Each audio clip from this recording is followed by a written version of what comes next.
Welcome back to Exploring Whiskey.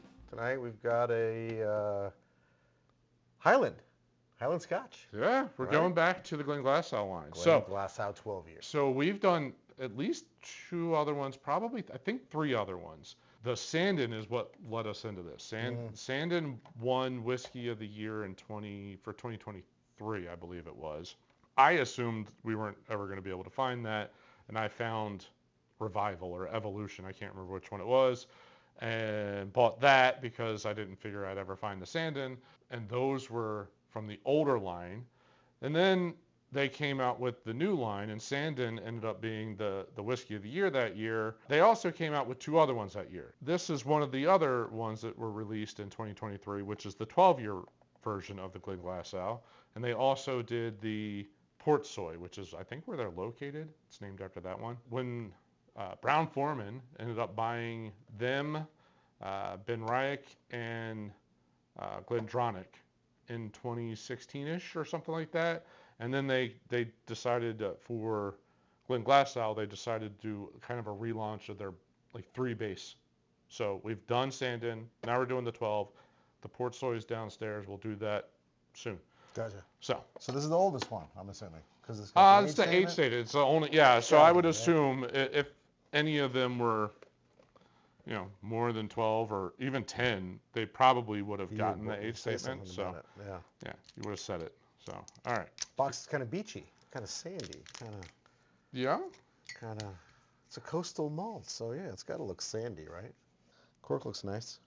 Yeah, they're, we'll call it marketing, packaging, whatever it ends up you want to call it, is kind of cool. Mm-hmm. The swirl in the bottle is kind of neat, like the wave sand, when wind blows the sand on the beach type feel, maybe. Yeah. That's what we'll say. All right. Let's see what 12 years looks like. This color? Yeah, it's a pretty decent color. Some good body, some good viscosity going on. So it is finished in ex-bourbon, ex-sherry, and ex-red wine casks. They don't tell you the grapes. They didn't specify the red wine, which I thought was a little weird, but whatever. I could say, I'm not sure if it's the sherry or the red wine, but there's definitely a grapey note. Yep. Delicious salt going on, some... A little saline, yeah, I would agree with that. Or salinity. Salinity, yes. That sounds way better than salt. Nice nose, though. Yeah, I wanted to get a taste. That kind of mirrors the nose. Mm-hmm.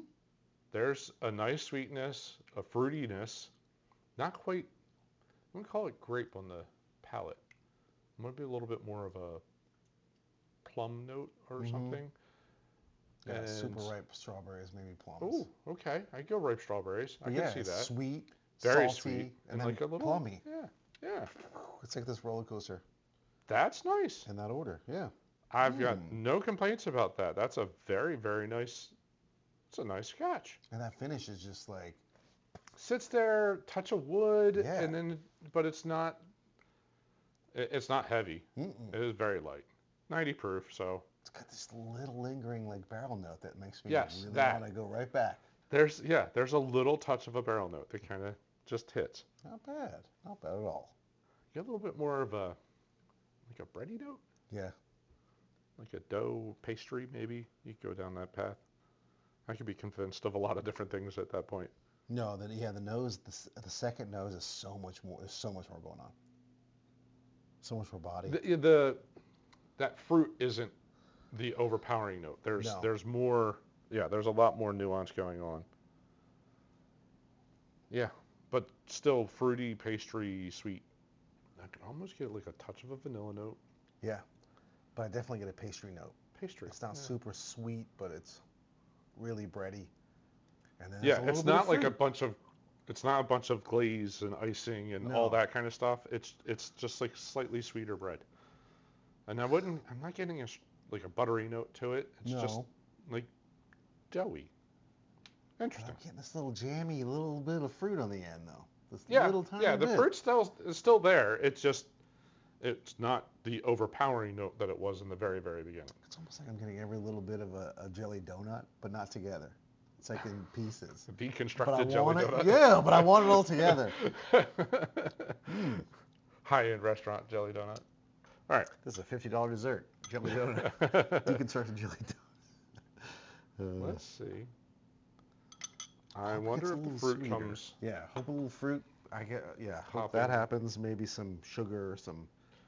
I could also see the vanilla popping up a little bit more icing-ish, creaminess, something along those lines. We'll see. Yeah, or if the pastry note comes out more, I'm available for any of the things. This is a good pour. I like this. It's very nice. Very nice. I could see I could have this before or after dinner. Absolutely. It could be a good aperitif or a dessert. A lot of brine. The salt, it's definitely there. I can't place what that. It's fruity, but not overwhelmingly fruity. There's definitely a malt note, but it's not quite as doughy and bready as it was before. Yeah, but the fruit note is not. But it's not apple. It's not like the. No, it's just it's not floral. Undescript jelly. Yeah. It's jelly. It's made of a fruit. There's no label on this. Yeah, there's no label on this one. I forgot to label this one. Ooh. It's right there now. With the water, it's all over the tongue. That's a really nice palate now. The berry note is very strong. It's doughy and bready, and that blackberry you're talking about. And it just sits on your tongue. It just sits there. It's not overly sweet at all. Right. Yeah. It wasn't a bunch of sugar added to it. It's just like mashed up compote of blackberries and maybe a little raspberry, and that's a very different fruit note than what it originally was. That's interesting how much that's changed. Yeah. It's still, I don't know. But it's it could be not plummy. Grossly sweet, which is what I thought is a possibility. It could have been grossly sweet with how fruity it smelled originally. No, not grossly sweet. It's sweet. There's just a little bit of the that copper bitey note, just at the very end. It could be barrel. I'm not sure. Could be woody, little woody note at the very end. That's nice. That's very nice. I enjoy that. Yeah. So at some point, we'll do the port soy, and then we'll do all three, and do it blind and see which one wins. Because I really want to see, is the Sandend as good as? Because I remember, whatever it was, the Evolution, I think was the other one that I ended up buying, which was of the previous lineup. I think that was better than the Sandend. So we might throw that in as a wild card. Okay. But officially, they're not making that anymore. I think I have to see the bottles to recall. Yeah, the older ones have a different look. The newer ones all kind of have this swirl thing going on. This one going on. It's like 12 years. The age did nice things. There's a nice little barrel note at the end. Yep. Neat, and it's not quite as strong, I guess, or quite as apparent with water, but the water, I get more of the pot still, I think, than the barrel. The barrel was a little bit more noticeable, neat. Yeah, got a great finish. It makes me want to go back for more. Yes, it's something that I want to sip on again, and I want to sip on again. And that's kind of a sign of a good whiskey. So we're looking at, say, $80 to $90 in that ballpark is what this one's going to cost. Okay. Not horrible for a 12-year-old Scotch. That's not really a bad price at this point. It is a $700 or a 700 milliliter bottle, so slightly smaller bottle, but that's now pretty standard since they opened that up to be able to import that. And this will be available always, or is it? This is their new baseline. Okay. So this is one of the three of their baseline. They do have other stuff that they do, but yeah, so the Sandend, the 12-year, and the Port Soy are their three base single malts. Give me a rank.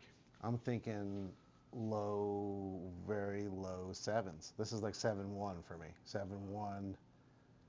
Price point, it could be approaching is it worth it for people who are not, I guess, Scotchy? Yeah. You know what I'm saying? Absolutely. But because it's available, I like it. I really like this pour. I'm in the same ballpark. I'm going to go slightly lower, actually. Okay. I'm going to go 6.8. Okay. And not that the price point, $85 for a 12-year-old doesn't wake me out by any means. That's probably pretty appropriate because they sat on it for 12 years. Yeah. So that makes sense to me. I do think the Sandend had a couple more interesting notes to it. Yeah. Again, I do think the original series one that I have was even better than that. So I think I would rank those, but I think that'll be fun to do as a blind because it's been a little while since we've done those as well. So yeah, see how this holds up. Yeah, see if did it hold up, and how do they really compare when you don't know which one's which. But I do think the Sandend was a little bit better. I'd probably rank that mid to high 7s. I'm going 6.8. Still a great score. Still well above average. Yeah. It's still a very, very good Scotch. I would highly recommend it. I do think they have other products that are slightly better. But yeah, I can see people being wigged out by the salinity in it is probably be weird to some people. Yeah. Because you don't tend to pick that up in bourbons. Oh no. Yeah. So. Yeah, I think those are the two things. I think the peat and salinity can really be polarizing. It could be a big, it's a big thing for you to get used to. But I think this is approachable, and the finish, man.